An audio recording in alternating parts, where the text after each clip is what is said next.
दोस्तों आज इस वीडियो में बात करेंगे श्री 420 फिल्म को लेकर। जी हाँ दोस्त, खेसारी लाल यादव की ये एक बेहद ही खूबसूरत रोमांटिक फिल्म है। इस फिल्म की टीवी पर रिलीज डेट आ गई है। जी हाँ दोस्त, इस फिल्म को अगर आप टीवी पर देखना चाहते थे तो आपके लिए बहुत ही बड़ी खुशखबरी है, क्योंकि ये फिल्म वर्ल्ड टेलीविज़न प्रीमियर पर रिलीज होने के लिए तैयार है।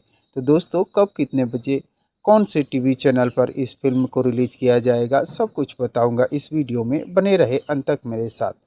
दोस्तों श्री 420 फिल्म को 28 मार्च और 29 मार्च को भोजपुरी सिनेमा टीवी चैनल पर रिलीज किया जाएगा। जी हाँ दोस्त, भोजपुरी सिनेमा टीवी चैनल पर शनिवार 28 मार्च शाम 6:30 बजे और रविवार 29 मार्च सुबह 9:30 बजे इस फिल्म की आनंद ले सकते हैं। जी हाँ दोस्त, श्री 420 फिल्म को आप अपने घर में बैठकर अपने टीवी पर देख सकते हैं। तो दोस्तों इस फिल्म को टीवी पर देखने के लिए आप सभी दोस्त कितने एक्साइटेड हैं, कमेंट बॉक्स में मुझे ज़रूर बताने की कोशिश कीजिएगा। और अगर ये वीडियो आप लोगों को पसंद आया हो तो प्लीज़ मेरे चैनल को सब्सक्राइब कर वीडियो को लाइक और शेयर करना न भूलिएगा, क्योंकि भोजपुरी इंडस्ट्री से जुड़ी हुई नई नई फिल्मों के बारे में नई नई जानकारियाँ लेकर हर रोज इस चैनल पर उपलब्ध रहता हूँ। मिलते हैं इस प्रकार के और एक नई वीडियो में, तब तक के लिए थैंक यू, धन्यवाद, जय हिंद।